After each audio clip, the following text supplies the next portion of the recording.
जरा जाब विचारावा, आईसाठी आपण काय करतो आढावा घ्यावा.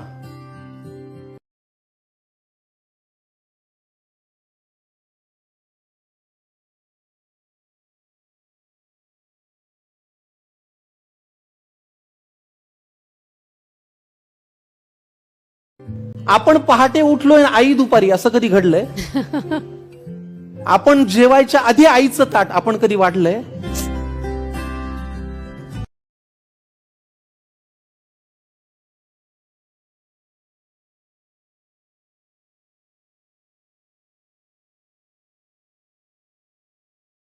बरं, तुम्ही घरी येताना विनाकारण आईसाठी काय आणता?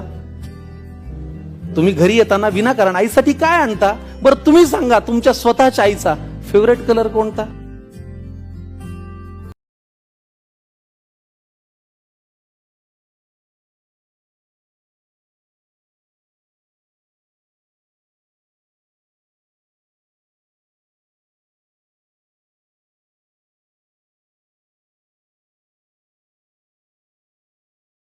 देवा, आईला हवं ते मिळू दे अशी प्रार्थना कधी केलीये? पाहिलं का आई शेवटची कधी ऑनलाईन आलीये?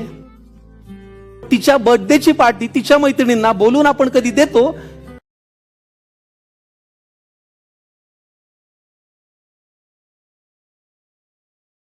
तिने केलेला पसारा कधी आपण आवरतो? तरीही बाळाला कोणी बोललं की तिचं मन येतं भरून, तरीही बाळाला कोणी बोललं ना की तिचं मन येतं भरून, आपण बोलताना मात्र विनाकारण शिव्या आईवरून. अहो, लक्षात ठेवून बाळासाठी ती सतत हात पसरते, कधी दैवापुढे, देवापुढे, नशिबापुढे. लक्षात ठेवून ती बाळासाठी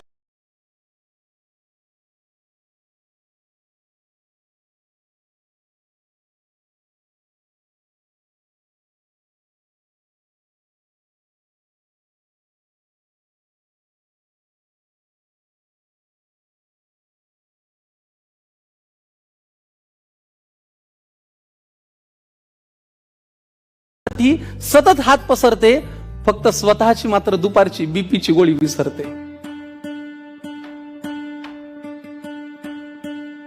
आईची आईहून बाळांनो कधीतरी वागा न, आईची आईहून बाळांनो कधीतरी वागा न. तिचा खडबड हातात घेऊन एकदा बघा ना. कितीही कर्तृत्व गाजवा तुम्ही, झेप कमी पडते. आईनी कडेवर घेतल्यावरच आपली उंची वाढते. कितीही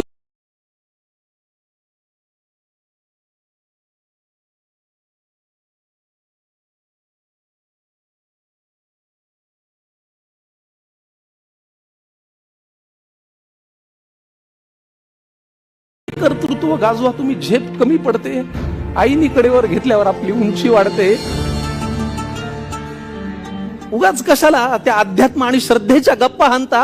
आईच्या पोटी जन्माला येताना देव कुठे म्हणता? आईला सतत मुलांचा ध्यास, त्यांच्याच प्रेमाची धुंदी. बाळांनी गंमत आणली नाही तरी आई सदा आनंदी.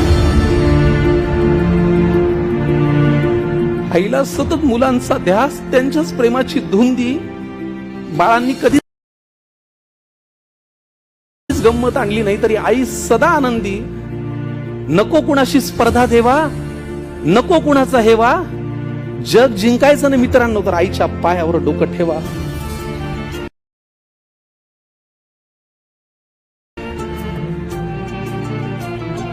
जग जिंकायचं असेल मित्रांनो, आईच्या पायावर डोकं ठेवा.